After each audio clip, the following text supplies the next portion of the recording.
ಚಾವಿ ತಗೊಂಡು ಚಾವಿ ಒಯ್ದಾನ ಇಲ್ಲ ಬ್ಯಾಟ್ರಿ ಇನ್ನೂ ಐಟರ್ ಅವನ ಕಡೆ ಏತನ ಕೇಳೋಣ ಮತ್ತು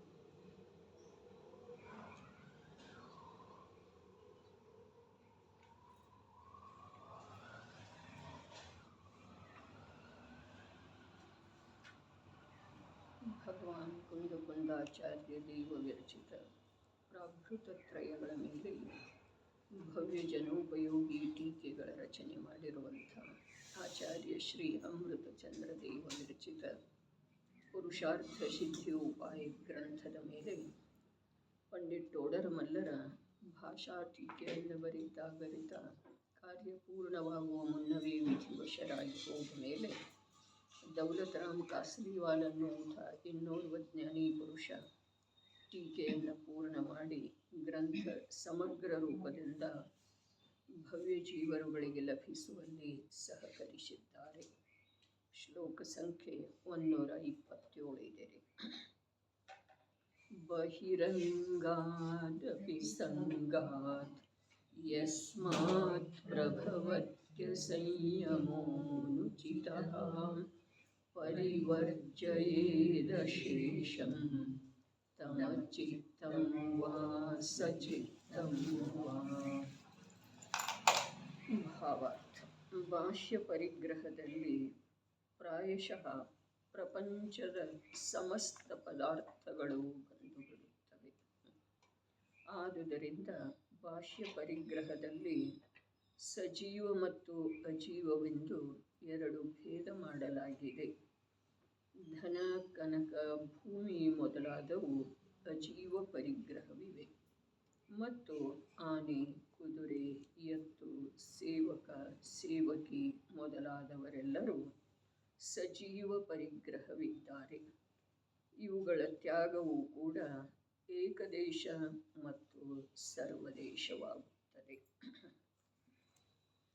5 ಪಾಪಗಳ ತ್ಯಾಗ ಪೂರ್ಣ ರೂಪದಿಂದ ಮತ್ತು ಅಂಶ ರೂಪದಿಂದ ಆಗ್ತಿದೆ.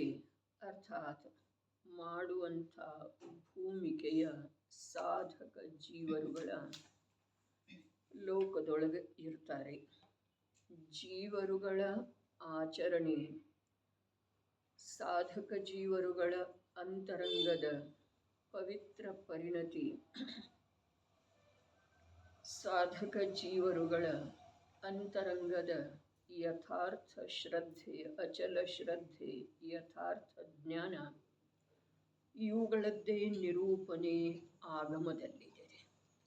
ಆಗಮದಲ್ಲಿ ಯಾವ ಪ್ರಕಾರ ನಿರೂಪಣೆ ಇದೆ ಅದನ್ನು ಓದಿ ಕಲಿತುಕೊಂಡ ಆಚರಣೆ ಮಾಡೋದು ಇರುವುದಿಲ್ಲ. ನಿಜವಾಗಿ ಜಿನಾಗಮ ಅರ್ಥಾತ್ ಮೋಕ್ಷ ಮಾರ್ಗಸ್ಥ ಜೀವರುಗಳ ಅಂತರಂಗದ ಪವಿತ್ರತೆ, ಶ್ರದ್ಧೆಯ ಅಚಲತೆ,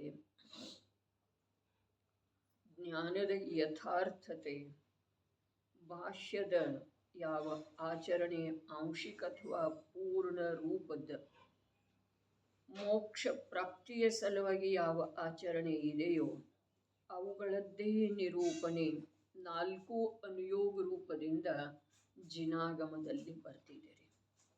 ಯಾವಾಗೂ ತಿಳ್ಕೊಳ್ಳೋದ ಧರ್ಮಾತ್ಮ ಜೀವನ ಅಂತರಂಗವನ್ನು ಮತ್ತು ಬಹಿರಾಚರಣೆಯನ್ನು ಬಿತ್ತರಿಸುವುದು, ನಿರೂಪಣೆ ಮಾಡುವುದೇ ಆಗಮ ಇದೆ.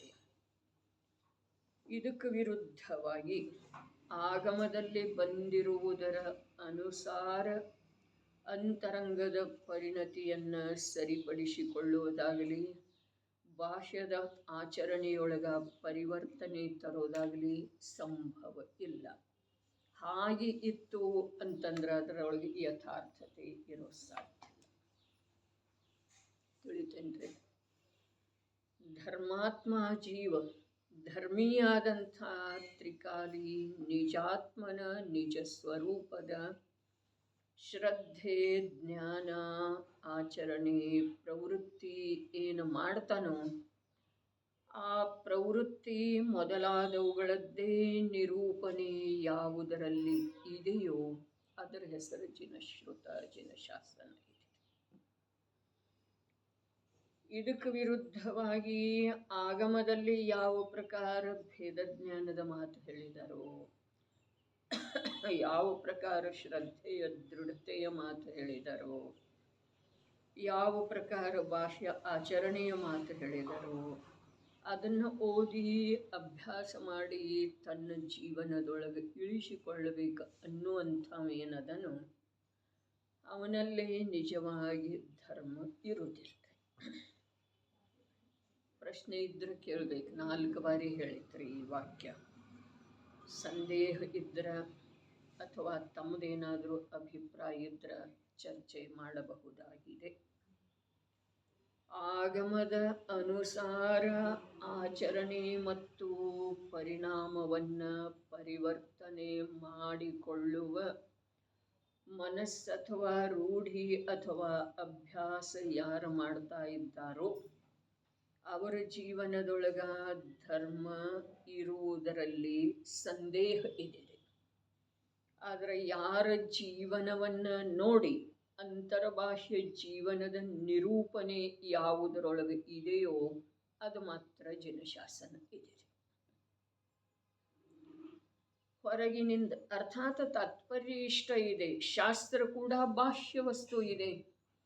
ಹೊರಗಿನಿಂದ ಅರ್ಥಾತ್ ಶಾಸ್ತ್ರದಿಂದ ಓದಿ ಕಲಿತುಕೊಂಡ ಜೀವನದೊಳಗೆ ಬದಲಾವಣೆಯನ್ನು ತಂದುಕೊಳ್ಳಲಿಕ್ಕೆ ಬಯಸಿದರೆ ಆ ಜೀವನ ನಿಜವಾಗಿ ಸ್ವಾಧೀನ ಇರುವುದಿಲ್ಲ, ಅದರೊಳಗೆ ಧರ್ಮ ಇರುವುದಿಲ್ಲ. ಆಗಮ ಚಕ್ಷು ಸಾಹು ಅಂತ ಸಾಧುವಿಗೆ ಆಗಮನ ಆಶ್ರಯ ಹಾಗಲ್ರಿ ಅರ್ಥ. ಆಗಮ ಚಕ್ಷು ಸಾಹು ಅರ್ಥಾತ್ ಸಾಧುಗಳ ವಿಶ್ವವನ್ನ ಆಗಮದಲ್ಲಿ ಹಾಗೆ ಹೇಳಿದಾರೋ ಹಾಗೆ ನೋಡ್ತಾರೆ. ಇದು ಕಥನ ರೀ. ಆದರೆ ಈ ಕಥನದ ಮರ್ಮ ಸಾಧುಗಳ ಹೇಗೆ ವಿಶ್ವವನ್ನು ನೋಡ್ತಾರೋ ಹಾಗೆ ಆಗಮದಲ್ಲಿ ಇದೆ. ಎರಡು ಒಂದೇ ಆಗುದಿಲ್ರಿ. ಸಾಧುಗಳ ವಿಶ್ವದ ಚರಾಚರ ಪದಾರ್ಥಗಳನ್ನು ಹೇಗೆ ನೋಡ್ತಾರೋ ಹಾಗೆ ಆಗಮದೊಳಗೆ ಲಿಖಿತ ಇದೆ. ಆಧಾರ ಆಗಮದ್ದು ಇರೋದನ್ನೇ ಇಲ್ಲ. ವ್ಯವಹಾರ ಕಥನಿದೆ ಅಣ್ಣ. ಅದ ಆಗಮದ ಆಧಾರದಿಂದ ಗುರುವಿನ ಉಪದೇಶದ ಆಧಾರದಿಂದ ಅಂತರಂಗದ ಪರಿವರ್ತನೆ ಮಾಡಿಕೊಳ್ಳಿಕ್ಕೆ ಪ್ರಯತ್ನ ಮಾಡ್ತಾ ಇರುವಂಥ ಜೀವನಿಗೆ ಅಂತರಂಗದ ಪರಿವರ್ತನೆಯ ಆಗತಿದೆ ಅನ್ನೋದು ನಿಸ್ಸಂದೇಹವಾಗಿ ಹೇಳಲಿಕ್ಕೆ ಬರುವುದಿಲ್ಲ. ಪ್ರತಿಯಾಗಿ ಆಗೋದನ ಇಲ್ರಿ.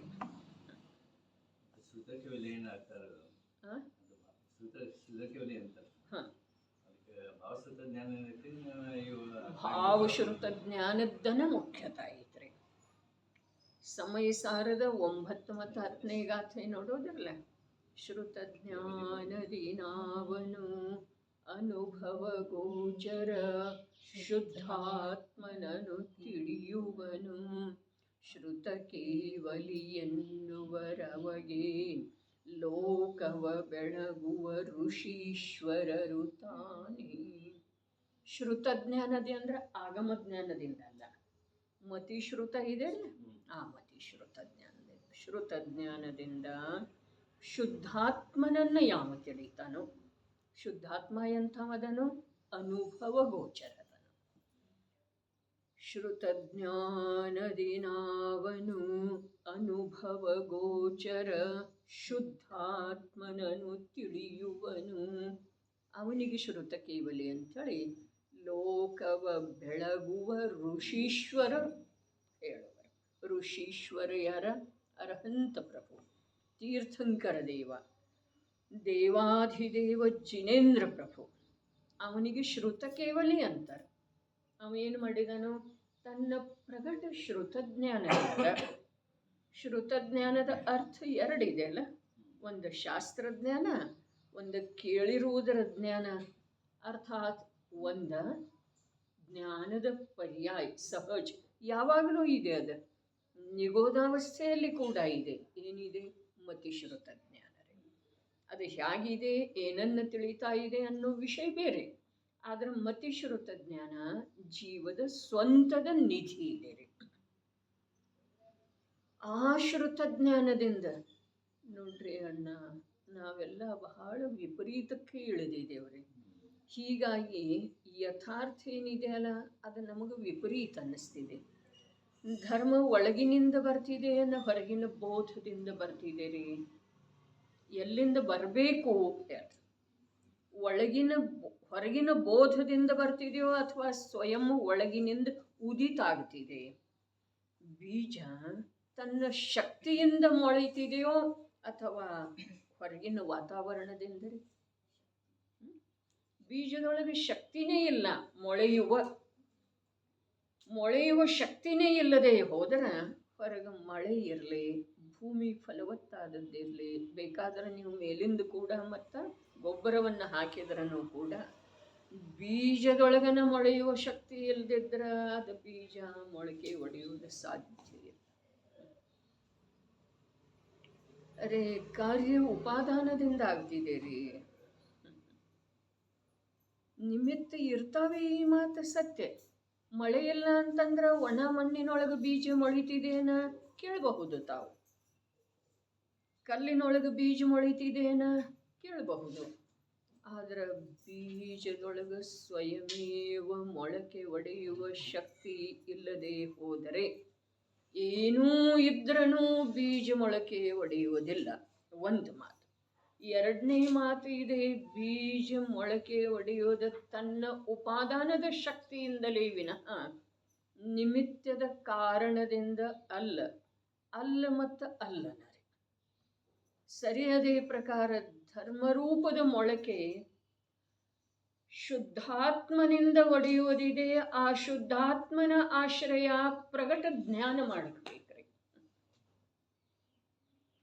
ಹೊರಗಡೆ ಏನೆಲ್ಲ ಇದ್ರೂ ಅರೆ ಸಾಕ್ಷಾತ್ ಸರ್ವಜ್ಞ ಪ್ರಭು ಇದ್ದಾರೆ, ದಿವ್ಯಧ್ವನಿ ಹೊರಡ್ತಾ ಇದೆ, ಭವ್ಯ ಜೀವರುಗಳ ಆಲಿಸ್ತಾ ಇದ್ದಾರೆ, ತಾನೂ ಕೂತಿದ್ದಾನ್ರಿ. ಆದ್ರೆ ಇನ್ನು ಎರಡು ಶಕ್ತಿಯಲ್ಲಿ, ಒಂದು ತ್ರಿಕಾಲಿ ಧ್ರುವ ಚೈತನ್ಯ ಶಕ್ತಿ, ಸುಖ ಶಕ್ತಿ, ಅನಂತ ಶಕ್ತಿಗಳ ಅಭೇದ ಪುಂಜನಾದಂಥ ಆತ್ಮ. ಇನ್ನೊಂದ ಆ ಆತ್ಮನ ಕಡೆಗೆ ಸನ್ಮುಖವಾಗುವಂಥ ವರ್ತಮಾನದ ಪರ್ಯಾಯ ಇಲ್ಲ ಅಂತಂದ್ರೆ ಕಾರ್ಯ ಆಗುವುದಿಲ್ಲ. ದ್ರವ್ಯದೊಳಗೆ ಶಕ್ತಿ ಇರಲಿಲ್ಲ ಅಂತಂದ್ರೆ ಪರ್ಯಾಯ ಏನೂ ಮಾಡಲಿಕ್ಕೆ ಬರಲಿಲ್ಲ.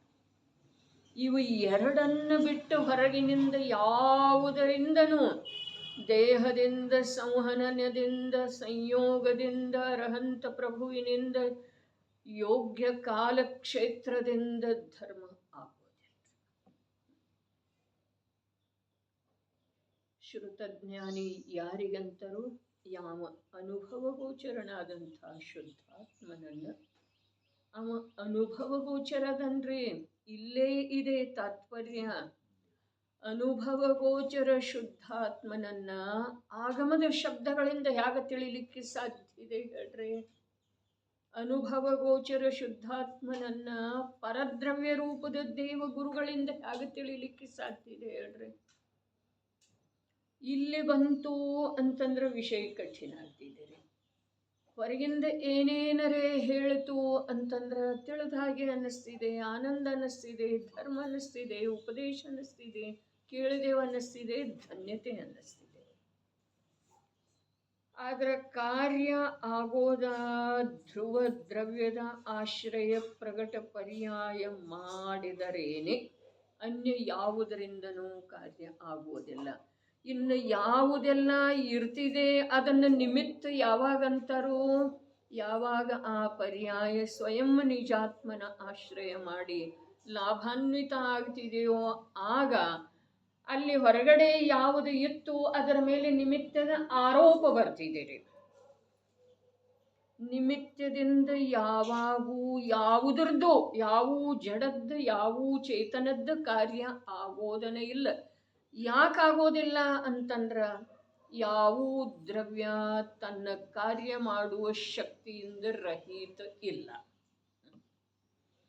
ಆಯಾ ದ್ರವ್ಯದೊಳಗ ಕಾರ್ಯ ಮಾಡುವಂಥ ಶಕ್ತಿ ತ್ರಿಕಾಲದಲ್ಲೂ ಇದೆ ಮತ್ತು ಆ ಶಕ್ತಿಯ ಕಾರಣದಿಂದ ನಿರಂತರ ಕಾರ್ಯ ಆಗ್ತಾ ಇದೆ. ನಾವು ನೋಡಲಿ, ಬೇಕಾದ್ರೆ ಬಿಡಲಿ. ನಾನು ಮಾಡ್ತಾ ಇದ್ದೇನಲ್ಲಿ, ಬೇಕಾದ್ರೆ ಅದು ಹೇಗಾಗ್ತಾ ಇದೆ ಹಾಗೆ ನೋಡಲಿ. ಅದರಲ್ಲಿ ಯಾವ ಪ್ರಕಾರದ ವ್ಯತ್ಯಾಸ ಪದಾರ್ಥಗಳಿಗೆ ಆಗುವುದಿಲ್ಲ. ಸರಿ, ಅದೇ ಪ್ರಕಾರ ಸರ್ವಜ್ಞ ಪ್ರಭುವಿನ ಉಪದೇಶದಿಂದ, ಭಾವಲಿಂಗಿ ಸಂತರುಗಳ ಉಪದೇಶದಿಂದ, ಬೋಧ ಮಾಡುವುದರಿಂದ ಈ ಜೀವನಿಗೆ ಸಮ್ಯಕ್ ದರ್ಶನದ ಪ್ರಾಪ್ತಿಯಾಯಿತು. ಅಂತರಂಗದೊಳಗ ಪವಿತ್ರತೆಯ ಉದಯ ಆಯಿತು, ಅಂತರಂಗದೊಳಗ ಪವಿತ್ರತೆಯ ಅನುಭವ ಆಯಿತು. ಇದೆಲ್ಲ ಕಥನ ಇದ್ರೂ ಕೂಡ ಜೀವ ಸ್ವಯಮೇವ, ಅರೇ ಇನ್ನೂ ಬಹಳ ಸೂಕ್ಷ್ಮರೇ, ಜೀವದ ಸ್ವಯಮೇವ ವರ್ತಮಾನ ಸಮಯದ ಯೋಗ್ಯತೆ ಇದ್ದರೆ, ಆ ಯೋಗ್ಯತೆ ಸ್ವಯಂ ಕಾರ್ಯ ಮಾಡಿದರೆ ಈ ನಿಮಿತ್ತಗಳ ಮೇಲೆ ಆರೋಪ ಬರೋದಿದೆ, ಅನ್ಯಥಾ ಸಾಧ್ಯ ಇಲ್ಲ. ನಾವು ನಿಮಿತ್ತದ ಕಥನವನ್ನು ಉಪಾದಾನದಿಂದ ಕಾರ್ಯ ಆಗ್ತಿದೆ, ಉಪಾದಾನದೊಳಗೆ ನಾವು ಷಟ್ಕಾರಕಗಳದ್ದ ಆಗಮದಲ್ಲಿ ಏನು ನಿರೂಪಣೆ ಇದೆ ಅದರದ್ದು ಒಂದಿಷ್ಟು ಅಭ್ಯಾಸ ಮಾಡಬೇಕ್ರಿ. ಕಲ್ಯಾಣದ ಅಭಿಲಾಷೆ ಇತ್ತು, ಸುಖದ ಅಭಿಲಾಷೆ ಇತ್ತು ಅಂತಂದ್ರೆ ಅಭ್ಯಾಸ ಮಾಡೋದು ಅವಶ್ಯಕ ಇದೆ. 6 ಕಾರಕಗಳಿಂದ ಕಾರ್ಯ ಆಗ್ತಿದೆ. ಕರ್ತೃ, ಕರ್ಮ, ಕರಣ, ಸಂಪ್ರದಾನ, ಅಪಾದಾನ, ಅಧಿಕರಣ ಎಲ್ಲವೂ ಕಾರ್ಯ ಯಾವ ಪರ್ಯಾಯ ಮಾಡ್ತಿದೆಯಲ್ಲ ನೋಡ್ರಿ, ದ್ರವ್ಯದ ಷಟ್ಕಾರಕದಿಂದ ಪರ್ಯಾಯದೊಳಗೆ ಕಾರ್ಯ ಆಗುವುದಿಲ್ಲ. ಅದಕ್ಕೆ ಪಂಚಾಸ್ತಿಕಾಯ ಮೂಲಭಾವಿಯಾಗಿ ಅಭ್ಯಾಸ ಬೇಕ್ರಿ. ಪಂಚಾಸ್ತಿಕಾಯ ತತ್ವಾರ್ಥ ಸೂತ್ರ ಅರ್ಥಾತ್ ಮೋಕ್ಷಶಾಸ್ತ್ರ ಅಥವಾ ಬೃಹತ್ ದ್ರವ್ಯ ಸಂಗ್ರಹ, ಈ 3ರೊಳಗಿಂದ ಯಾವುದಾದ್ರದ್ದು ಒಂದರದ ಆಳವಾದ ಅಭ್ಯಾಸ ಆಗದ ವಿನಃ ಅನೇಕಾನೇಕ ಶಾಸ್ತ್ರಗಳನ್ನು, ಅದು ಕಥಾನುಯೋಗ ಇರಲಿ, ಚರಣಾನುಯೋಗ ಇರಲಿ, ಕರ್ಣಾನುಯೋಗ ಇರಲಿ, ಅನೇಕಾನೇಕ ಶಾಸ್ತ್ರಗಳನ್ನು ಓದಿದ್ರೂ ಕೂಡ ತಿಳಿದ ಹಾಗೆ ಅನ್ನಿಸ್ತಿದೆ, ಅದರ ಲಾಭ ಆಗೋದಿಲ್ಲ. ಶಾಸ್ತ್ರ ಸ್ವಾಧ್ಯಾಯದ ನಿಜವಾದ ಲಾಭ ಏನಿದೆ? ಆತ್ಮಾನುಭೂತಿ. ಇದು ನಮ್ಮ ಲಕ್ಷ್ಯದೊಳಗೆ ಬೇಕ್ರಿ.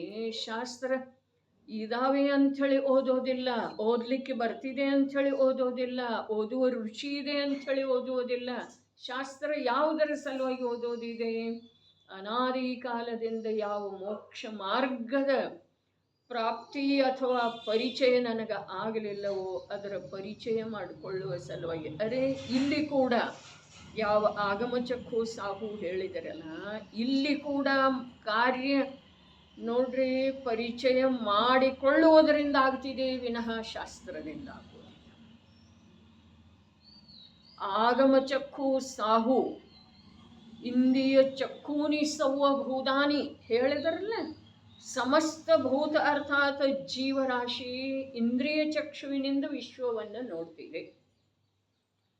ಸಾಧುಗಳ ಆಗಮ ಚಕ್ಷುವಿನಿಂದ ವಿಶ್ವವನ್ನು ನೋಡ್ತಾರೆ. ವ್ಯವಹಾರದ ಕಥನ, ವ್ಯವಹಾರದ ಕಥನ ವ್ಯವಹಾರ ನಿಶ್ಚಯದ ನೋಡ್ರಿ.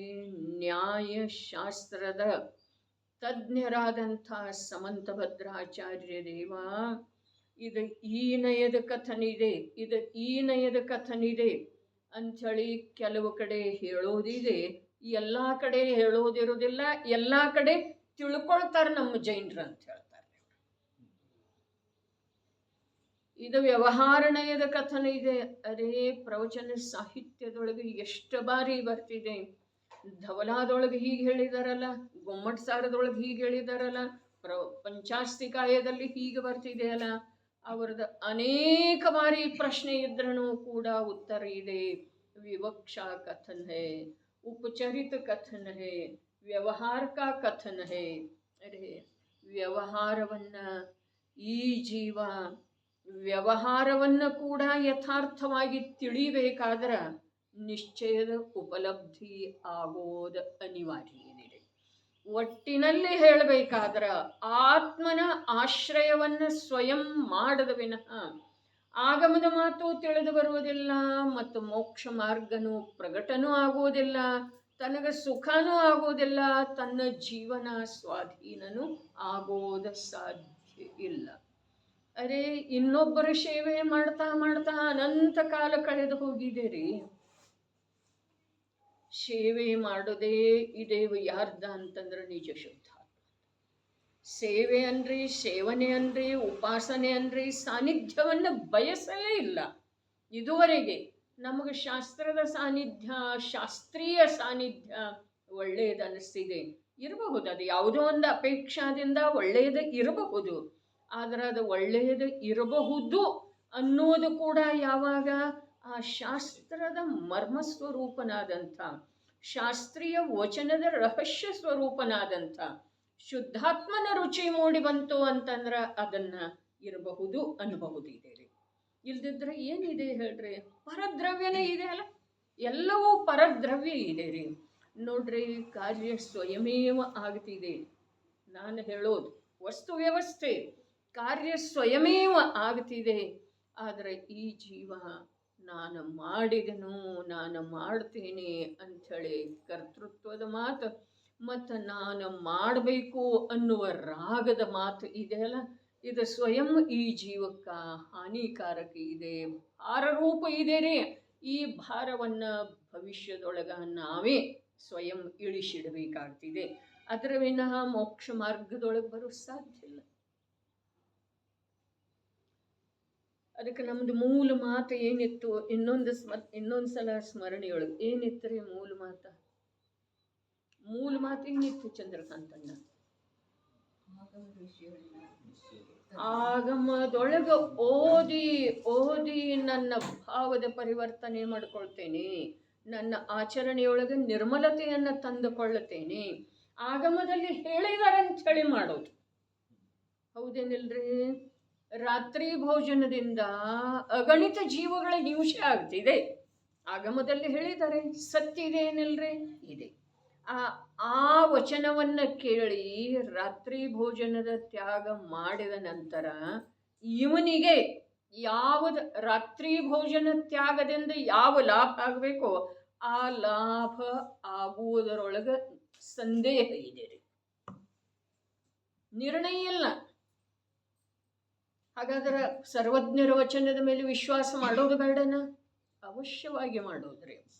ಆದ್ರೆ ರಾತ್ರಿ ಭೋಜನ ತ್ಯಾಗ ಮಾಡುವುದರ ಹಿಂದ ಅಂಥ ಯಾವುದನ್ನು ಜೀವಂಥಳಿ ಕೂಡ ಗಣಿಸುವುದಿಲ್ಲವೋ ಸಾಮಾನ್ಯ ಇಂದ್ರಿಯ ಜ್ಞಾನವುಳ್ಳ ಜೀವರುಗಳ ಅಂಥ ಅವಸ್ಥೆಗೆ ಹೋಗುವ ಪ್ರಸಂಗ ಬರಬಾರ್ದು.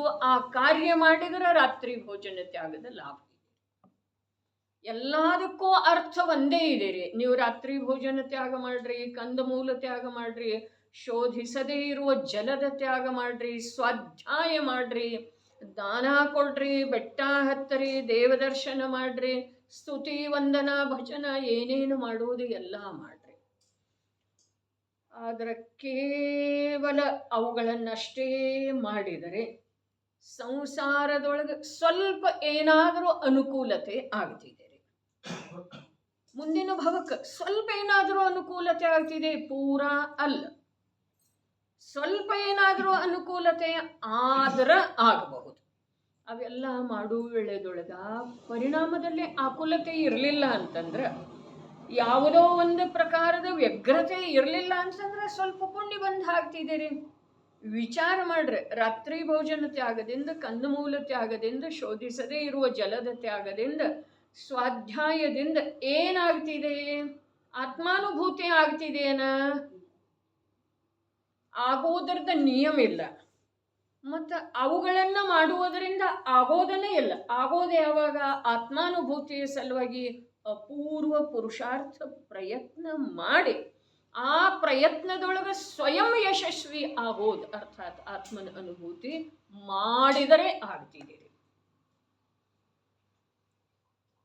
ಇವೆಲ್ಲ ಕಾರ್ಯಗಳನ್ನು ಮಾಡುವುದರಿಂದ ಏನು ಆಗುವುದಿಲ್ಲ ಅಂಥೇಳಿ ಬಿಟ್ಟು ಬಿಡುವ ಮಾತು ಹೇಳ್ತಾ ಇಲ್ಲ.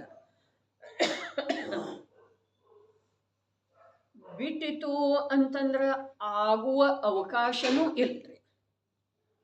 ಯಾಕಂತಂದ್ರೆ ಸರ್ವಜ್ಞರ ವಚನದ ಮೇಲೆ ವಿಶ್ವಾಸನ ಇಲ್ಲಲ್ಲ, ಅವಿಶ್ವಾಸನ ಆಯ್ತಲ್ಲ. ಸರ್ವಜ್ಞರ ವಚನದ ಮೇಲೆ ವಿಶ್ವಾಸ ಯಾವಾಗ,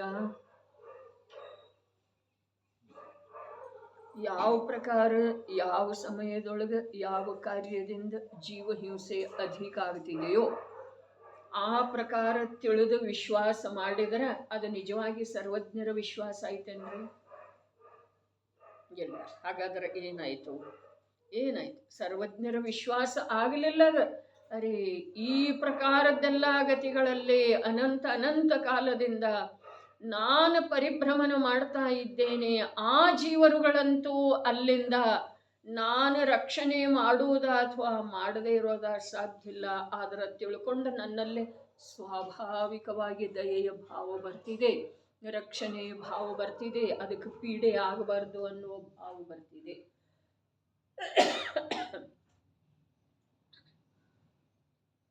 ಆದರೆ ಅಷ್ಟ ಮಾತ್ರ ಭಾವದಿಂದ ಅದರ ರಕ್ಷಣೆ ಅಂತೂ ಆಗುವುದಿಲ್ಲರಿ. ಏನಾಗ್ತಿದ್ದೀರಿ? ಸೂಕ್ಷ್ಮ ಜೀವದ ರಕ್ಷಣೆ ನೀರು ಶೋಧಿಸುವುದರಿಂದ ಆ ಯಾವ ನೀರಿನೊಳಗೆ ಸಮೂರ್ಛನ ಜೀವ ಅಸಂಖ್ಯ ಅನಂತ ಸಂಖ್ಯೆಯಲ್ಲಿ ಉತ್ಪನ್ನ ಆಗ್ತಾ ಇದಾವಲ್ಲ, ಅವುಗಳದ ರಕ್ಷಣೆ ನೀರು ಶೋಧಿಸುವುದರಿಂದಾಗಲಿ ಅವುಗಳ ಮೇಲೆ ದಯೆ ಮಾಡುವುದರಿಂದಾಗಲಿ ಆಗ್ತಿದೇನ? ಇಲ್ಲ. ಆ ಜೀವಗಳಂತೂ ಯಾವ ಪ್ರಕಾರ ದುಃಖಕ್ಕೆ ಗುರಿ ಆಗಬೇಕೋ, ಯಾವ ಪ್ರಕಾರ ಮರಣಕ್ಕೆ ಗುರಿ ಆಗಬೇಕೋ ಆ ಪ್ರಕಾರ ಅವು ಆಗ್ತಾನೆ ಇರ್ತವೆ. ಅದರ ಸಲುವಾಗಿ ನಿಜವಾಗಿ ಪ್ರತಿ ರವಿವಾರರೇ ಲಕ್ಷ್ಯದೊಳಗೆ ತಗೊಳ್ಳೋದ ಯಾವುದೇ ಇಂದ್ರಿಯ ಗೋಚರ ಅಂಥೇಳಿ ನಾವು ತಿಳಿದಿದ್ದೇವೆಯೋ ಚರಣಾನುಯೋಗವನ್ನು, ಬಾಹ್ಯಾಚರಣೆಯಿಂದ ತಿಳಿದು ಬರ್ತೀನಿ ಇವು ಧರ್ಮಾತ್ಮ ಇದ್ದಾನೆ ಅಂಥೇಳಿ. ಆ ಚರಣಾನುಯೋಗದೊಳಗ ಅಮೃತ ಚಂದ್ರ ಸೂರಿ ಹೇಳಿದರು ಸೂಕ್ಷ್ಮೋ ಭಗವತ್ ಧರ್ಮ. ಆಚರಣೆ ಸೂಕ್ಷ್ಮ ಇದೆ, ಧರ್ಮ ಸೂಕ್ಷ್ಮ ಇದೆ. ಆಚರಣೆ ಒಂದು ವೇಳೆ ಪರೀಕ್ಷೆ ಮಾಡಿದ ನಂತರ ತಿಳಿದು ಬರಬಹುದು, ಓಹೋ ಈತ ಧರ್ಮಾತ್ಮ ಇದ್ದಾನೆ, ಧರ್ಮದ ಆಚರಣೆ ಮಾಡ್ತಾ ಇದ್ದಾನೆ, ಒಂದೇ ಸಲ ಆಹಾರ ಮಾಡ್ತಾನೆ, ಮನೆಯ ಯಾವುದೂ ವಿಷಯದೊಳಗ ವ್ಯರ್ಥವಾಗಿ ವಿಕಲ್ಪ ಮಾಡುವುದಿಲ್ಲ. ಹೀಗೆ ಯಾವ್ಯಾವುದೋ ಮೂಲಕ ಅಂದಾಜು ಮಾಡ್ಬೋದು ಇವ ಧರ್ಮಾತ್ಮ ಇದ್ದಾನೆ ಅಂತ. ಆದ್ರೆ ಅವನ ಅಂತರಂಗದೊಳಗೆ ಧರ್ಮ ಇದೆ ಅನ್ನುವುದನ್ನು ನೀನು ನಿರ್ದಿಷ್ಟವಾಗಿ ಹೇಳೋದು ಸಾಧ್ಯ ಇಲ್ಲ. ಅದು ಸೂಕ್ಷ್ಮ ಇದೆ. ಸೂಕ್ಷ್ಮ ಅಂದ್ರೆ ಏನ? ಅದು ಅನುಭವ ಗೋಚರ ಇದೆ. ಧರ್ಮ ಹೇಗಿದೆ? ಈಗೇನು ಬಂತು? ಶುದ್ಧಾತ್ಮ ಅನುಭವ ಗೋಚರದನು. ಧರ್ಮ ಅರ್ಥಾತ್ ಶುದ್ಧಾತ್ಮನನ್ನ, ಅನುಭವ ಗೋಚರನಿರುವಂಥ ನಿಜಾತ್ಮನನ್ನ ಅನುಭವದ ಮೂಲಕ ತಿಳಿಯುವ ಪ್ರಯತ್ನ ಮಾಡೋದ ಮತ್ತು ಅವನನ್ನು ಅನುಭವದಲ್ಲಿ ತಂದುಕೊಳ್ಳೋದ, ಇದು ಒಂದೇ ಲೋಕದೊಳಗೆ ನನ್ನ ಸಲುವಾಗಿ ಧರ್ಮ ಇದೆ. ನನ್ನ ಸಲುವಾಗಿ ಅರ್ಥಾತ್ ನನ್ನ ಸುಖದ ಸಲುವಾಗಿ, ನನ್ನ ಜೀವನದ ಸಾರ್ಥಕತೆಯ ಸಲುವಾಗಿ, ನನಗೆ ಮೋಕ್ಷದ ಪ್ರಾಪ್ತಿಯಾಗುವ ಸಲುವಾಗಿ, ನನಗೆ ಜನ್ಮ ಮರಣದ ಚಕ್ರದಿಂದ ಬಿಡುಗಡೆ ಹೊಂದುವ ಸಲುವಾಗಿ ಇದು ಒಂದೇ ಧರ್ಮ. ಯಾವುದ? ಅನುಭವ ಗೋಚರನಾದಂಥ ಆತ್ಮನನ್ನ ಅವ ಬರೆಯ ಅನುಭವ ಗೋಚರ ಇದ್ದಾನೆ. ಶಬ್ದದಿಂದ ತಿಳಿದು ಬರುವುದಿಲ್ಲ, ಉಪದೇಶದಿಂದ ತಿಳಿದು ಬರುವುದಿಲ್ಲ, ಕ್ರಿಯೆ ಮಾಡಿ ಅವನನ್ನು ಹಿಡ್ಕೊಳ್ಳಿಕ್ಕೆ ಬರುವುದಿಲ್ಲ, ಯಾವುದೇ ಚಿಹ್ನದಿಂದ ತಿಳಿದು ಬರುವುದಿಲ್ಲ, ಯಾವುದೇ ಲಿಂಗದಿಂದ ಗ್ರಹಣ ಆಗುವುದಿಲ್ಲ. ಈ ಪ್ರಕಾರ ನಿರ್ಣಯ ಮಾಡಿ ಆ ಅನುಭವ ಗೋಚರನಾದಂಥ ಶುದ್ಧಾತ್ಮನ ಅನುಭೂತಿಯ ಸಲುವಾಗಿನ, ನಿಜಾತ್ಮನ ಅನುಭೂತಿಯ ಸಲುವಾಗಿನ ನಿರಂತರ ಅಂತರಂಗದೊಳಗ ಆ ಭಾವನೆ ಇರೋದು, ಪ್ರಯತ್ನ ಇರೋದು, ಮತ್ತು ಆ ಪ್ರಯತ್ನದ ಮೂಲಕ ಯಾವಾಗ ಅನುಭವ ಗೋಚರನಾದಂಥ ಆತ್ಮ ಪ್ರತ್ಯಕ್ಷ ಅನುಭವದಲ್ಲಿ ಬರ್ತಾನೋ ಆವಾಗ ಈ ಜೀವನಿಗೆ ಧರ್ಮ ಆಗ್ತಿದೆ. ಅರ್ಥಾತ್ ಧರ್ಮದ ಉದಯ ಆಗ್ತಿದೆ, ಧರ್ಮದ ಪ್ರಾರಂಭ ಆಗ್ತಿದೆ. ಅದನ್ನು ಬಿಟ್ಟು ಹೊರಗೆ ಏನೇನರೇ ಮಾಡ್ತಾ, ಅರೆ ಮಾಡೋದು ಇಲ್ಲ ಅನ್ನೋ ಮಾತನೇ ಇಲ್ರಿ.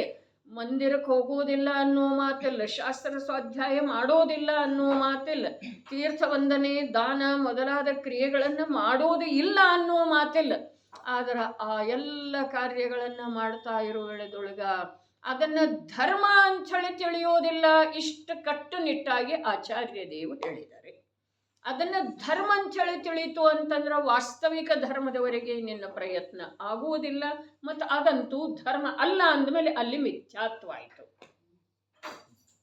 ಯಾವುದು ಹಾಗಿಲ್ಲವೋ ಹಾಗೆ ತಿಳಿಯುವುದರ ಹೆಸರಿನ ಮಿಥ್ಯಾತ್ವ ಇದೆಲ್ಲ. ಹಾಗಾದ್ರೆ ಅಲ್ಲಿ ಧರ್ಮ ಇಲ್ಲ ಅಂದಮೇಲೆ ಧರ್ಮ ಅಂಥೇಳಿ ತಿಳಿದೆ ಅಂತಂದ್ರೆ ನಿನ್ನ ಮಿಥ್ಯಾತ್ವದ ಪೋಷಣೆ ಆಯಿತು. ಏನು ಮಾಡೋದ್ರಿ ಅಂಥೇಳಿನ ಸೂಕ್ಷ್ಮ ಅಂತ ಹೇಳಿದರು. ಅರೆ ಕಥನ ಯಾವುದೇ ರೀತಿಯಿಂದ ಸಾಧ್ಯ ಇಲ್ಲ. ಆದ್ರೂ ಕೂಡ ಕಥನದ ಸಮಯದೊಳಗ ವಸ್ತು ಸ್ವರೂಪದ ಅವಲಂಬನೆ ಮಾಡುವಂಥ ವಸ್ತುವಿನ ಸೂಕ್ಷ್ಮ ಅಸ್ತಿತ್ವ ಮತ್ತು ಪೃಥಕ್ ಕಾರ್ಯನಿರ್ವಹಣೆಯ ಸ್ವರೂಪವನ್ನು ಕಂಡುಕೊಳ್ಳುವುದೇ ಕರ್ತವ್ಯ ಇದೆ. ಏನು ಹೇಳ್ತಾ ಇದ್ದಾರೆ ಇಲ್ಲಿ? 5 ಪ್ರಕಾರದ ಪಾಪ ಏನದವು ಆ ಪಾಪಗಳನ್ನು ತ್ಯಾಗ ಮಾಡುವಂಥ ಸಾಧಕನ ಭೂಮಿಕಾ 2 ಅದಾವ್ರಿ. ಪಾಪ ಎಷ್ಟದವು? 5 ಅದಾವು. 5 ಪ್ರಕಾರದ ಪಾಪ ಯಾವ? ಹಿಂಸೆ, ಅಸತ್ಯ, ಕಳವು, ಕುಶೀಲ, ಪರಿಗ್ರಹ. ಹಿಂಸೆ ಯಾರ್ದು ಹಿಂಸೆ? ಹಿಂಸೆ ಇನ್ನೊಂದು ಜೀವದ ಹಿಂಸೆ ಮಾಡಲಿಕ್ಕೆ ಬರ್ತಿದೆಯೇನ? ಇನ್ನೊಂದು ಜೀವವನ್ನು ಸಾಯಿಸೋದು ಸಾಧ್ಯ ಇದೆಯೇನ? ಇನ್ನೊಂದು ಜೀವವನ್ನು ರಕ್ಷಣೆ ಮಾಡೋದು ಬದುಕಿಸೋದು ಸಾಧ್ಯ ಇದೆಯೇನ? ಅರೆ ಅನಂತ ಮಿಥ್ಯಾತ್ವ ಇದೆ ರೀ.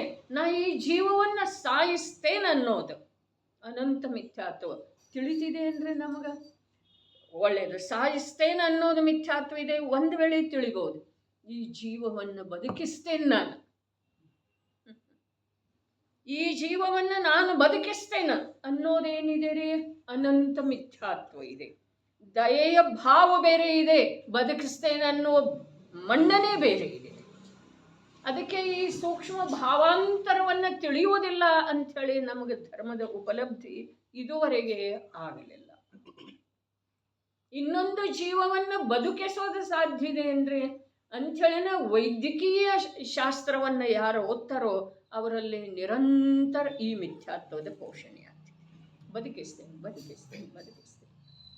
ನೀವೇನು ಕಾಳಜಿ ಮಾಡಬೇಡ್ರಿ. ಅರೆ ಅಭಯದ ವಚನ ನೀಡುವ ಮಾತು ಬೇರೆ ಇದೆ, ಅಭಯ ಮಾಡೋದು ನೀನು ಭಯಪಡಬೇಡ ಅಂಥೇಳಿ ಹೇಳುವ ಮಾತು ಬೇರೆ ಇದೆ. ಆದರೆ ಮನ್ನಣೆಯೊಳಗ ಆ ಪ್ರಕಾರದ ಪ್ರಯತ್ನ ಮಾಡೋದು ಮತ್ತು ಮನ್ನಣೆ ಇರೋದು, ಪ್ರಯತ್ನನೂ ಮಾಡ್ತಾರಲ್ಲ. ಅರೆ ನೋಡ್ರಿ, ಒಟ್ಟಿನಲ್ಲಿ ಸಾಮಾನ್ಯ ರೂಪದಿಂದ ದೇಹದ ಸ್ವರೂಪದ್ದ, ದೇಹದ ಅವಯವಗಳ ಸ್ವರೂಪದ್ದ ಅಲ್ಲಿ ನಿರೂಪಣೆ ಇದೆ ರೀ. ಹಾಗಾದ್ರೆ ಪ್ರತಿಯೊಂದು ಜೀವ ಧಾರಣ ಮಾಡಿರುವ ದೇಹದ ಪರಮಾಣುಗಳು ಬೇರೆ ಇದಾವೇನಿಲ್ರಿ. ನಾನು ಯಾವುದರದ ನಿಷೇಧ ಮಾಡ್ತಾ ಇಲ್ಲ, ಯಾವುದರದ ವಿರೋಧ ಮಾಡ್ತಾ ಇಲ್ಲ. ಹೇಗಿದೆಯೋ ಹಾಗೆ ತಿಳ್ಕೊಳ್ಳೋ ಸಲುವಾಗಿ ನಾವಿಲ್ಲಿ ಕೂತಿದ್ದೀರಿ. ಹಾಗಾದ್ರೆ ಇಲ್ಲಿ ಪ್ರತಿಯೊಂದರದ ಮಾತು ಹಿಂಸೆ, ಅಸತ್ಯ, ಕಳವು, ಕುಶೀಲ, ಪರಿಗ್ರಹ ಪಾಪ ಎಷ್ಟದವು? ಇವು 5 ಅದಾವ್ರಿ. ಈ 5 ಪ್ರಕಾರದ ಪಾಪಗಳನ್ನು ಪೂರ್ಣ ರೂಪದಿಂದ ಬಿಡುವಂಥ ಸಾಧಕರು ಇರ್ತಾರೆ, ಅಥವಾ ಆಂಶಿಕ ರೂಪದಿಂದ ಈ 5 ಪಾಪಗಳನ್ನು ಅಂಶ ರೂಪದಿಂದ ಬಿಡುವಂಥ ಸಾಧಕರು ಇರ್ತಾರೆ. ಆ ಸಾಧಕರ ಯಾವ ರೀತಿ ಪೂರ್ಣ ರೂಪದಿಂದ ಬಿಟ್ಟಿದ್ದಾರೆ, ಯಾವ ರೀತಿ ಆಂಶಿಕ ರೂಪದಿಂದ ಬಿಟ್ಟು ಪೂರ್ಣ ಬಿಡುವಂಥ ಪ್ರಯತ್ನ ಮಾಡ್ತಾ ಇದ್ದಾರೆ ಅನ್ನುವುದರ ನಿರೂಪಣೆ ಯಾವುದರೊಳಗಿದೆಯಲ್ಲ ಅದರ ಹೆಸರು ಚರಣಾನುಯೋಗ.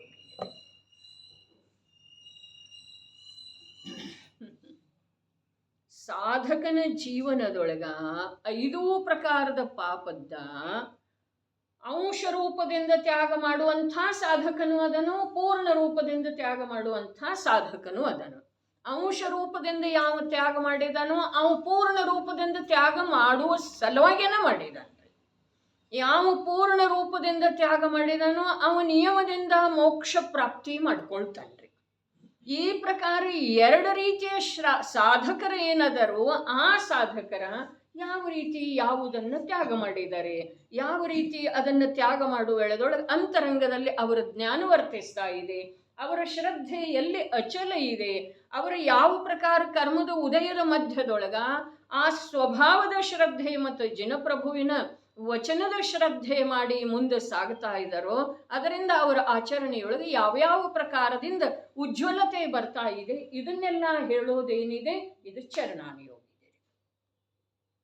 ಇನ್ನು ಒಂದು ಮಾತು ನಾವು ಉದ್ಭವ ಮಾಡಿದ್ದಿತ್ತರೆ ಚರಣಾನುಯೋಗದೊಳಗೆ ಯಾವ ಪ್ರಕಾರ ಹೇಳಿದಾರೋ ಆ ಪ್ರಕಾರ ತಮ್ಮ ಜೀವನದೊಳಗ ಆಚರಣೆಯನ್ನು ತಂದುಕೊಳ್ಳಬೇಕು, ಆ ಪ್ರಕಾರದ ಆಚರಣೆಯ ಮೂಲಕ ತಾನು ಧರ್ಮಿಯಾಗಬೇಕು ಅನ್ನುವ ಅಭಿಪ್ರಾಯ ಏನಿದೆ ಅದು ಅಸತ್ಯ ಇದೆ.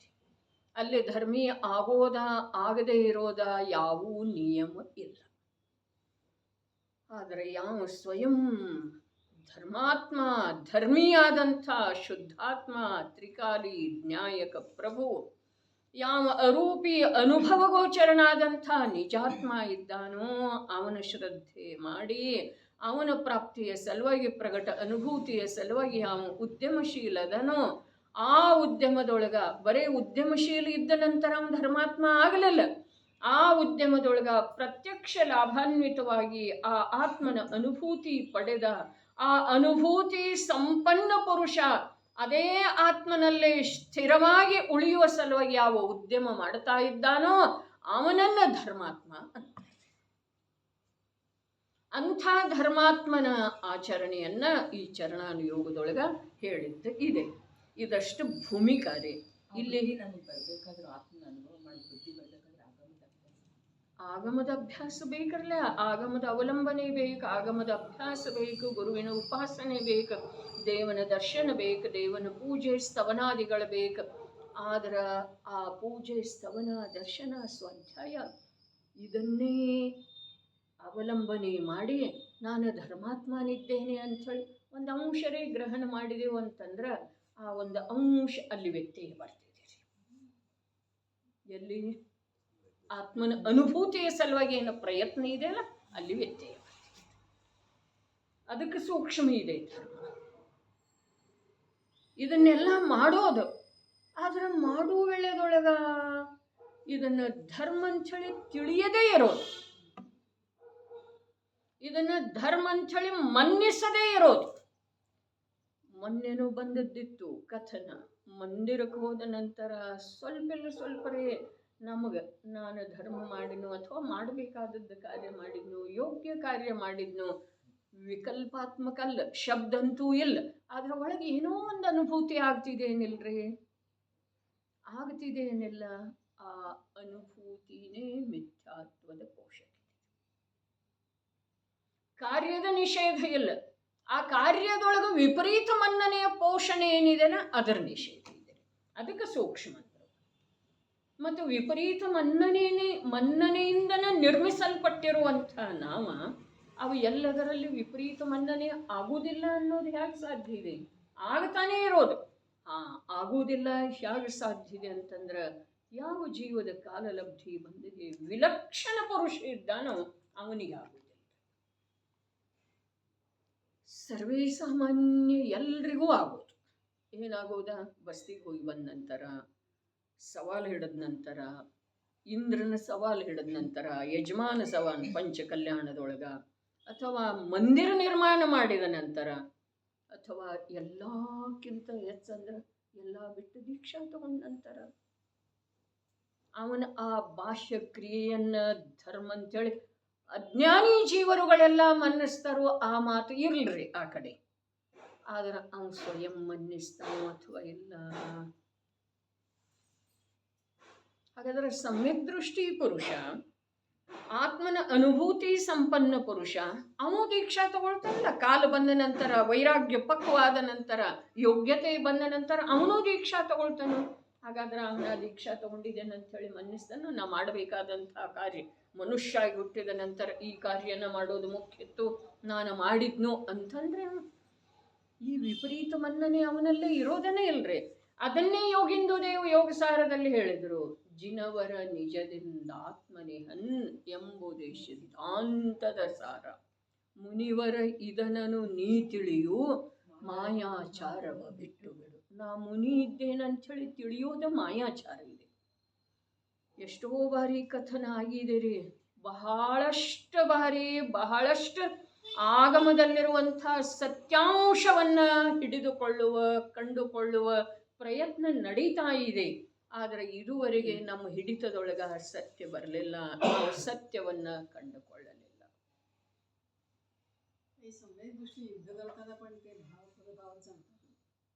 सहजरे ನೋಡ್ರಿ, ತದ್ಭವ ಮೋಕ್ಷಗಾಮಿ ಇರಲಿ ಅಥವಾ ಇನ್ನೊಂದೆರಡು ಭವ ಕಳೆದ ನಂತರ ಮೋಕ್ಷಕ್ಕೆ ಹೋಗುವಂಥ ಸಮ್ಯಕ್ ದೃಷ್ಟಿ ಇರಲಿ. ಈಗ ನೀವು ಯಾರಿಗಾದರೂ ಏನಾದರೂ ರಸ್ತೆಯಲ್ಲಿ ಅಪಘಾತ ಆಯಿತು, ಅಪರಿಚಿತ, ಏನೂ ಪರಿಚಯ ಇಲ್ಲ, ಆದ್ರೂ ಒಂದು ಮಾನವೀಯ ದೃಷ್ಟಿ ಜಾಗೃತಾಗಿ ಅವನನ್ನು ಯಾವ ಪ್ರಕಾರ ಉಪಚಾರಕ್ಕೆ ಗುರಿಪಡಿಸಬೇಕು ಅಥವಾ ಯಾವ ರೀತಿಯಿಂದ ಸಹಾಯ ಮಾಡಬೇಕು. ಕಿಸೆಯಲ್ಲಿ ಮೊಬೈಲ್ ಇತ್ತು ಅಂತಂದ್ರೆ ತೆಗೆದ ಯಾವ ನಂಬರ್ ಅದಾವೋ ಅವುಗಳಿಗೆ ಸಂಪರ್ಕ ಮಾಡಿ ಏನಾದರೂ ತಾವು ಸಹಾಯ ಮಾಡ್ತಿರೋ ಅಥವಾ ಇಲ್ಲ. ಮಾಡು ಎಳೆದೊಳಗೆ ಇದು ನಂದಲ್ ಅಂತೀರಿ. ಇವೇನು ನನ್ನವಲ್ಲ, ಇದೇನು ನನ್ನ ಕರ್ತವ್ಯ ಅಲ್ಲ ಅಂತೀರಿ. ಅಪರಿಚಿತದನ್ರಿ ಅವ ಯಾವನೋ ವ್ಯಕ್ತಿ ದಾರಿಯಲ್ಲಿ ಅಪಘಾತ ಆದದ್ದು ಇದೆ, ರಸ್ತೆಯ ಅಪಘಾತ. ಅಲ್ಲಿ ನೀವು ನಿಮಗೆ ತಿಳಿದ ಹಾಗೆ ಮಾನವೀಯ ಸಹಾಯ ಮಾಡ್ತಿರೋ ಅಥವಾ ಇಲ್ಲ. ಪುರುಷ ವರ್ಗ ಭಾವದಿಂದರೆ, ನಿಮ್ಮಲ್ಲಿ ಯಾವ ಶಕ್ತಿ ಇಲ್ಲ, ಅದರ ಭಾವದಿಂದರೆ ಅದೇ ರೀ ಏನು ಆಗಬೇಕು ಅದು ಭಾವದಿಂದರೆ ಅವನಿಗೆ ಉಪಕಾರ ಮಾಡ್ತಿರೋ ಅಥವಾ ಇಲ್ಲ. ಆ ವೇಳೆದೊಳಗೆ ವಿಕಲ್ಪ ಇರ್ತಿದೆ, ಇವು ಯಾರ ಅನ್ನೋದು ನಮ್ಗೆ ಗೊತ್ತೇ ಇಲ್ಲ. ಯಾತಕ್ಕೆ ಮಾಡೋದು?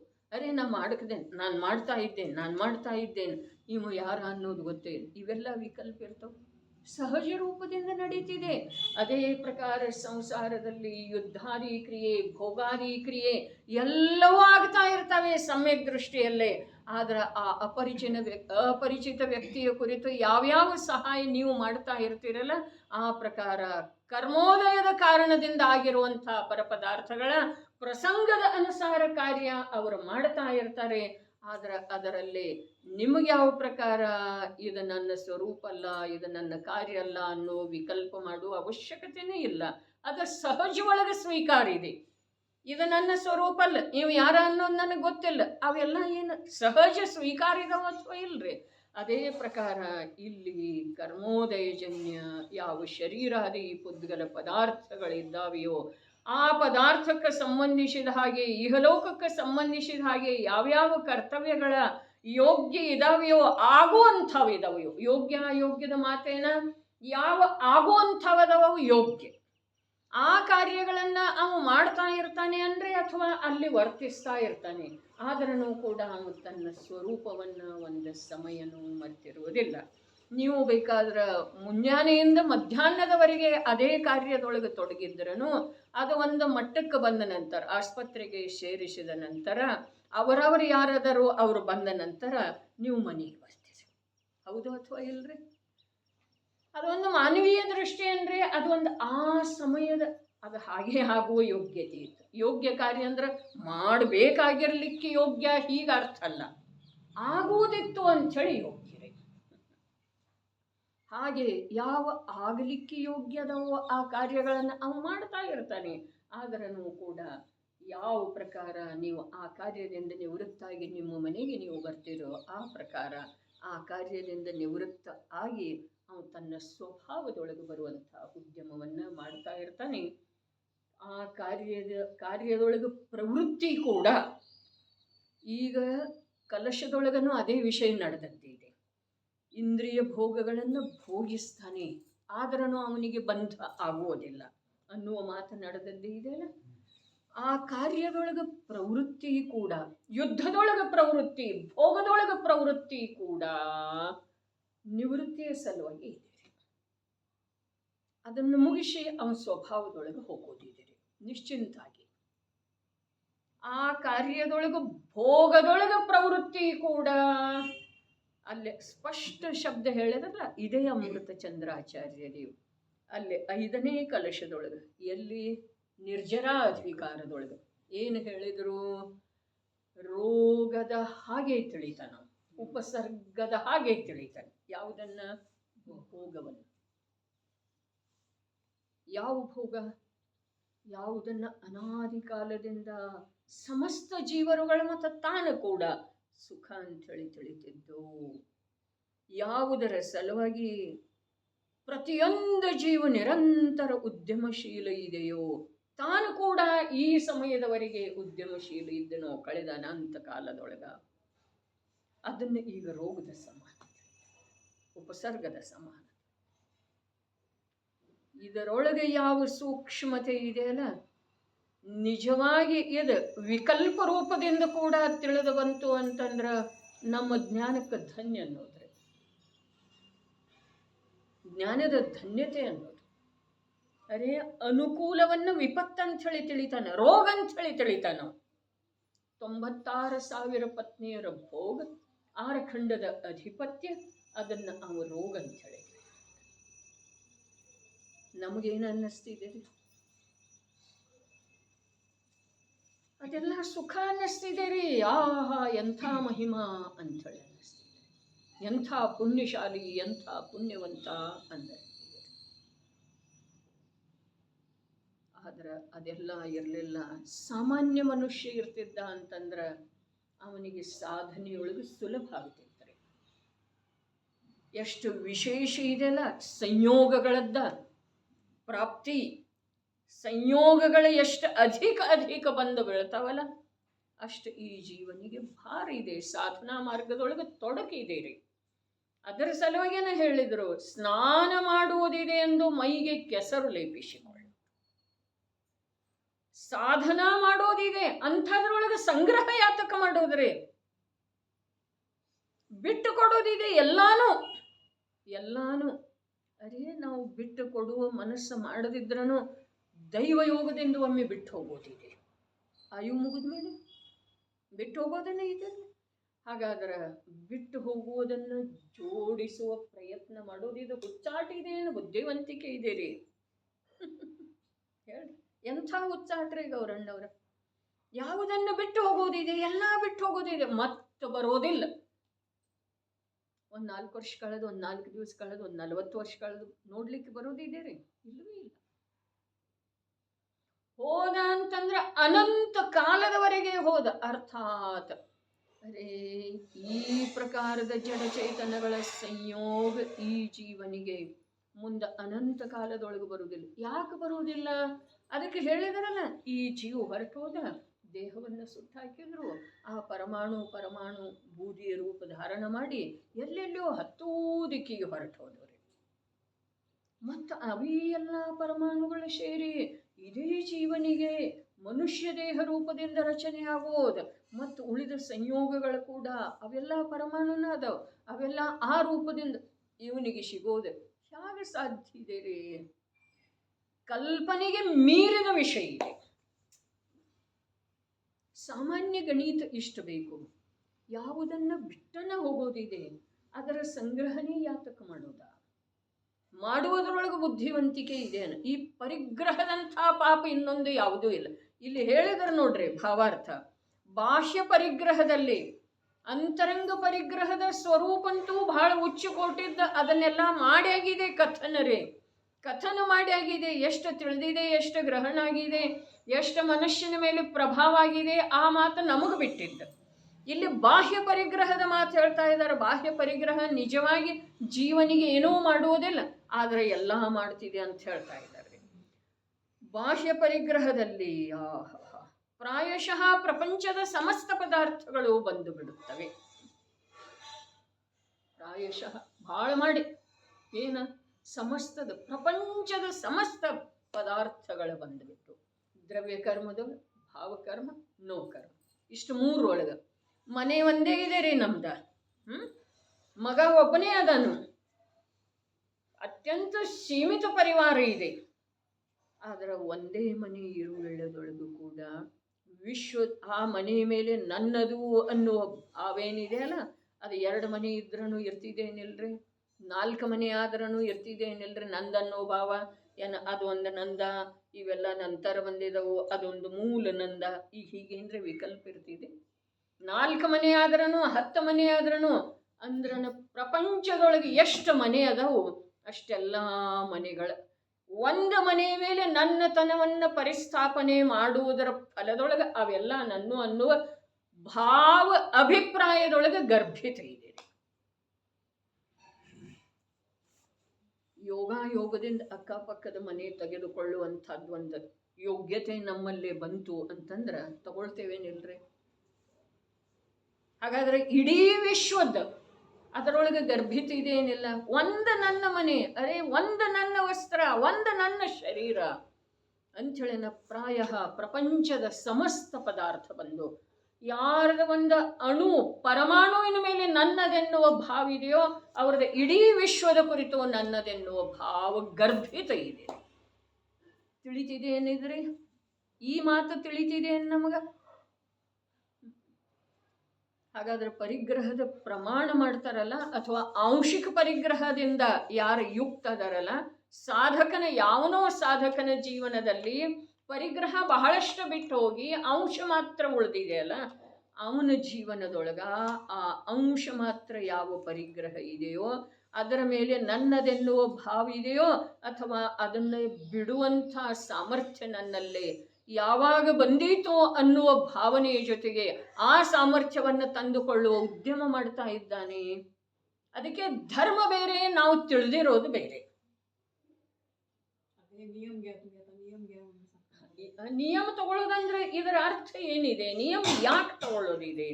ಅರೇ ಅಂತರಂಗದೊಳಗೆ ಅದರ ಕುರಿತ ಭಾರ, ಅದರ ಕುರಿತ ಆಕುಲತೆ, ಅದರ ಕುರಿತು ರೋಗ ರೂಪದ ಭಾವ. ರೋಗ ಯಾರಿಗೆ ಇಷ್ಟ ಇರ್ತಿದ್ದೀರಿ? ರೋಗನ ಇಷ್ಟ ಇಲ್ಲ ಅಂದಮೇಲೆ ಔಷಧಿ ತಗೊಳ್ಳೋದು ಇಷ್ಟ ಹೇಗಿರೋದ್ರಿ? ಇರೋದನ್ನೇ ಇಲ್ಲಲ್ಲ. ರೋಗನ ಯಾರಿಗೂ ಇಷ್ಟ ಇಲ್ಲ ಅಂದಮೇಲೆ ಔಷಧ ಯಾರು ಪ್ರೀತಿಯಿಂದ ಗ್ರಹಣ ಮಾಡ್ತಾರ್ರಿ? ಹಾಗಾದ್ರೆ ಭೋಗದ ಭಾವನ ರೋಗಿದೆ ಅಂದಮೇಲೆ ಆ ಭೋಗದ ಭಾವದ ಉಪಶಮ ಆಗುವ ಸಲುವಾಗಿ ಯಾವ ಪದಾರ್ಥದ ಆಶ್ರಯ, ವಿಷಯ ಸಾಮಗ್ರಿಯ ಆಶ್ರಯ ಮಾಡ್ತಾನೋ ಅಲ್ಲಿ ಅವನಿಗೆ ಹೆಂಗೆ ಸುಖ ಇರೋ ಸಾಧ್ಯ ಇದೆ ಹೇಳ್ರಿ? ಯಾರು ಸಮಾಧಾನ ಇರೋ ಸಾಧ್ಯ ಇದೆ? ಹಾಗಾದ್ರೆ ಅವನ ಅಂತರಂಗದ ಭಾವ ಏನು ಮಾಡ್ತಾ ಇರ್ತಿದೆ? ಈ ಭೋಗದ ಭಾವ, ರೋಗ ಸಮಾನ ಇರುವಂಥ ಭೋಗದ ಭಾವ ನನ್ನಲ್ಲಿ ಉತ್ಪನ್ನನ ಆಗದೆ ಇರುವ ಹಾಗೆ ನನ್ನ ಜ್ಞಾತ ಸ್ವಭಾವದ ಅವಲಂಬನೆಯನ್ನು ನಾನು ತೀವ್ರ ಪುರುಷಾರ್ಥದಿಂದ ಶಾಶ್ವತವಾಗಿ ಮಾಡುವಂಥ ಮಂಗಲವಾದಂಥ ಸಮಯ ಯಾವಾಗ ಬರ್ತಿದೆ ಅನ್ನುವ ಭಾವನೆಯ ಜೊತೆಗೆ ಬರೇ ಯಾವಾಗ ಇಂಥ ಮಂಗಲಮಯ ಸನ್ನಿವೇಶ ಬಂದೀತೋ ಅಷ್ಟು ಭಾವನೆ ಭಾವಿಸಿದ್ರ ಆಗುವುದಿಲ್ಲ. ಆ ಭಾವನೆ ಭಾವಿಸುವುದರ್ಥಾತ್ ಆ ಮಂಗಲಮಯ ಸನ್ನಿವೇಶ ಬರುವ ಹಾಗೆ ನಿರಂತರ ಉದ್ಯಮ ಮಾಡುತ್ತೆ. ಅಂಥಳಿನ ಧರ್ಮ ಧರ್ಮ ಧರ್ಮ ಧರ್ಮ ಎಲ್ಲರೂ ಹೇಳ್ತೇವೆ, ಬರೀ ಜೈನರು ಅಷ್ಟೇ ಹೇಳೋದಿಲ್ರಿ, ಎಲ್ಲರೂ ಧರ್ಮ ಧರ್ಮ ಧರ್ಮ ಧರ್ಮ ಅಂತಾರ್ರಿ. ಆದ್ರೆ ಧರ್ಮೀಯ ಆಶ್ರಯವಿಲ್ಲದೆ ಜಗದೇ ಧರ್ಮವು ಎಲ್ಲಿಯೂ ದೊರಕಲಾರದು. ಧರ್ಮದ ಸಲುವಾಗಿ ಕಾನನವನ್ನು ಸುತ್ತಿದೆವು, ಗುಡಿ ಗುಂಡಾರಗಳನ್ನು ಸುತ್ತಿದೆವು, ತೀರ್ಥ ಬೆಟ್ಟ ನದಿಗಳಲ್ಲೇ ಮುಳುಗಿದೆವು. ಆದರೆ ಧರ್ಮೀಯ ಆಶ್ರಯ ಇಲ್ಲದ ಧರ್ಮ ಆಗೋದಿಲ್ಲ ಆಗೋದಿಲ್ಲ ಆಗೋದಿಲ್ಲ. ಧರ್ಮಿ ನನಗೆ ಧರ್ಮ ಆಗಬೇಕಾದ್ರೆ ನನ್ನ ಆತ್ಮನ ಆಶ್ರಯ ಒಂದೇ. ನನ್ನ ಆತ್ಮನ ಆಶ್ರಯ ಮಾಡುವುದನ್ನು ಹೊರತುಪಡಿಸಿ ಬೇರೆ ಯಾವುದೋ ಕಾರ್ಯದಿಂದ ನನಗೆ ಧರ್ಮ ಆಗುವುದಿಲ್ಲ. ನಿನ್ನ ಆತ್ಮನೇ ನಿನಗೆ ಧರ್ಮದ ಆಧಾರ ಇದ್ದಾನೆ. ಇಷ್ಟು ತಿಳ್ಕೊಳ್ಳುವ ಸಲುವಾಗಿ, ಇಷ್ಟು ನಿರ್ಣಯ ಮಾಡುವ ಸಲುವಾಗಿ ಸ್ವಾಧ್ಯಾಯ ಇದೆ. ನನಗೆ ನನ್ನ ಆತ್ಮನನ್ನು ಹೊರತುಪಡಿಸಿ, ನನಗೆ ನನ್ನ ಸ್ವಭಾವದ ಆಶ್ರಯವನ್ನು ಹೊರತುಪಡಿಸಿ ಅನ್ಯ ಯಾವ ಕಾರ್ಯದಿಂದ ಸುಖ ಅಂಶ ಮಾತ್ರ ಕೂಡ ಸಿಗೋ ಸಾಧ್ಯ ಇಲ್ಲ. ನಾನು ಸುಖದ ಸಲುವಾಗಿ ಜೇ ತ್ರಿಭುವನ ಮೇ ಜೀವನಂತ ಸುಖ ಚಾಹೆ ದುಃಖತೈ ಭಯವಂತ. ಜೇ ತ್ರಿಭುವನ ಮೇ ಜೀವನಂತ, ಮೂರು ಲೋಕದೊಳಗೆ ಯಾವ ಅನಂತ ಜೀವದವು ಅವು ಎಲ್ಲವೂ ಎಲ್ಲವೂ ಎಲ್ಲವೂ ಯಾವಾಗಲೂ ರಾತ್ರಿ ಹಗಲಿಯ ಮಾತಿಲ್ಲ. ಯಾವ ನಿದ್ರಿಸ್ತಾ ಇದ್ದಾವ ಆವಾಗ ಕೂಡ, ಯಾವಾಗ ಮಾತೆಯ ಗರ್ಭದಲ್ಲಿ ಇದಾವ ಆವಾಗ ಕೂಡ ನಿರಂತರ ಒಂದು ಸುಖವನ್ನೇ ಬಯಸ್ತಾ ಇದ್ದಾವೆ. ದುಃಖದಿಂದ ಭಯಭೀತ ಇದ್ದಾವೆ. ಆದರೆ ಆ ಸುಖದ ನಿಧಾನನಾದಂಥ ನಿಜಾತ್ಮನ ಆಶ್ರಯ ಮಾಡದ ವಿನಃ ಸುಖ ಲೋಕದೊಳಗೆ ಎಲ್ಲಿಯೂ ಸಿಗೋದಿಲ್ಲ ಸಿಗೋದಿಲ್ಲ ಸಿಗೋದಿಲ್ಲ. ಯಾವುದ ಆ ಮೃಗಕ್ಕ ತೃಷ್ಣೆಯ ಕಾರಣದಿಂದ ಮರೀಚಿಕೆ ನೀರಿನ ಹಾಗೆ ಕಾಣಿಸ್ತಾ ಇದೆ. ಆ ತೃಷ್ಣೆ ಕಮ್ಮಿ ಆಗಬೇಕಾದ್ರೆ ಅದು ನಿಂತು ವಿಚಾರ ಮಾಡೋದು ಅವಶ್ಯಕ. ಆದರೆ ಅದು ಧಾವಿಸ್ತಾನೇ ಇದೆ. ಧಾವಿಸೋದರಿಂದ ಅದರ ತೃಷೆ ಇನ್ನೂ ಹೆಚ್ಚು.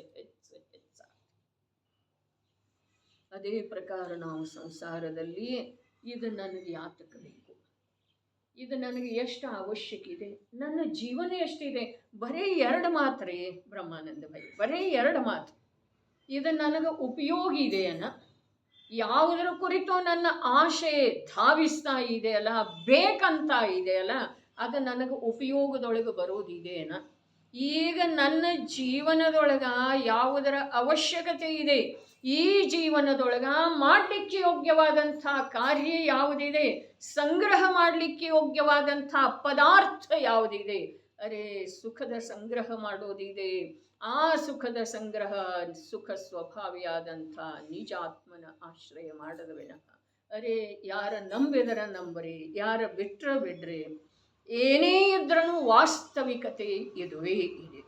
ಇದುವರೆಗೆ ನಂಬಲಿಲ್ಲ ಅಂಥೇಳಿ ನಾವು ಇಲ್ಲಿ ಅದೇವ್ರಿ, ನಂಬಲಿಲ್ಲ ಅಂಥೇಳಿ ಇಲ್ಲಿ ಅದೇವು. ಅರ್ಥಾತ್ ಸಂಸಾರ ಚಕ್ರದೊಳಗೆ, ಜನ್ಮ ಮರಣದ ಚಕ್ರದೊಳಗೆ ನಿರಂತರ ಸಿಕ್ಕಿಕೊಂಡವ್ರು ಅದೇವು. ಇದು ಒಂದು ಮಾತು. ಮತ್ತು ಈ ಮಾತನ್ನು ನಂಬುವ ಸಲುವಾಗಿನ ಈ ನಮ್ಮ ಜೀವನ ಇದೆ. ಈ ಜೀವನ ಅರೆ ಪರಪದಾರ್ಥವನ್ನು ಅನಂತ ಕಾಲದಿಂದ ನಂಬಿತು. ಆದರೆ ಯಾವ ಪರಪದಾರ್ಥದಿಂದ ಇದುವರೆಗೆ ಪ್ರಾಮಾಣಿಕವಾಗಿ ಅಂತರಂಗದೊಳಗೆ ಅವಲೋಕನೆ ಮಾಡಿದ್ರೆ ಯಾವ ಪರಪದಾರ್ಥದಿಂದ ಒಂದು ಅಂಶ ಮಾತ್ರ ಕೂಡ ಸುಖ ಸಿಗಲಿಲ್ಲನರೇ. ಅರ್ಹಂತನಿಂದ ಕೂಡ ಸಿಗಲಿಲ್ಲ. ಭ್ರಾಂತಿ ಇದೆ. ಅರೆ ಅರ್ಹಂತರ ಸನ್ನಿಧಿಗೆ ಹೋದ ನಂತರ ಶಾಂತಿ ಆಗ್ತಿದೆ. ಅದು ಬರೀ ವಚನ ಇದೆ ರೀ. ಶಾಂತಿ ಏನಾಗ್ತಿದೆ, ಹೇಗಾಗ್ತಿದೆ, ಎಲ್ಲಿಂದ ಬರ್ತಿದೆ ಹೇಳ್ರಿ? ಆ ಅರ್ಹಂತರ ವಿಗ್ರಹದೊಳಗಿಂದ ಬರ್ತಿದೆ ಶಾಂತಿ. ಎಲ್ಲಿಂದ ಬರ್ತಿದೆ? ಶಾಂತಿ ಅನ್ನುವಂಥ ಶಬ್ದದ ವಾಚ್ಯ ರೂಪದ ಪದಾರ್ಥ ಅದು ಅನುಭವ ಗೋಚರ ಇದೆ. ಅದು ಅನುಭವ ಗೋಚರ ಆತ್ಮನ ಆಶ್ರಯ ಮಾಡಿದ ಮೇಲೆ ಆಗೋ ಸಾಧ್ಯ ಇದೆ. ಅನ್ಯಥಾ ಇಲ್ಲ. ನಂಬಿದರೆ ನಂಬೋದು, ಬಿಟ್ರೆ ಬಿಡೋದು. ಯಾವುದರದ ಆಸಕ್ತಿ ಇದೆ ಅದರದ ಆಸಕ್ತಿ ಇಟ್ಕೊಳ್ಳೋದಿತ್ತು ಅಂತಂದ್ರೆ ಇಟ್ಕೊಳ್ಳೋದು. ತಮಗೆ ಹಾಗೆ ಬೇಕು ಹಾಗೆ ಮಾಡಲಿಕ್ಕೆ ನೈಸರ್ಗಿಕವಾಗಿ ಪರಮ ಸ್ವಾತಂತ್ರ್ಯತೆ ಇದೆ. ಯಾರೂ ಅದಕ್ಕೆ ಯಾವುದೇ ಪ್ರಕಾರದ ಪ್ರತಿಬಂಧ ಮಾಡುವುದಿಲ್ಲ. ಆದರೆ ಒಂದು ಮಾತು ತಿಳ್ಕೊಳ್ಳೋದ, ಜೀವನ ಅಲ್ಪ ಇದೆ. ಅಲ್ಪ ಅನ್ನೋದಕ್ಕಿಂತ ಒಂದು ಸಮಯದ್ದನೇ ಇದೆ. ಮತ್ತು ಅದು ಮುಗೀತು ಅಂತಂದ್ರೆ ಅನಂತ ದುಃಖದ ಸಾಗರ ತಯಾರಿದೆ ನೋಡ್ರಿ. ಅಲ್ಲಿ ಮುಳುಗಲೇಬೇಕಾಗೋದು. ಏನು ಬೇಕು ಅದು ಮಾಡೋದು. ಇಲ್ಲಿ ಒಂದು ವಾಕ್ಯದೊಳಗೆ ಏನು ಹೇಳಿದ್ರೆ, ಬಾಹ್ಯ ಪರಿಗ್ರಹದಲ್ಲಿ ಪ್ರಾಯಶಃ ಪ್ರಪಂಚದ ಸಮಸ್ತ ಪದಾರ್ಥಗಳು ಬಂದು ಬಿಡುತ್ತವೆ. ಧನ್ಯ ಇದೆ ರೀ ಈ ಇಂಥ ವ್ಯಾಖ್ಯಾ ಬರೆದಿರುವಂಥ ಜ್ಞಾನಿಗಳ ವಿಷಯ ಜೀವನ.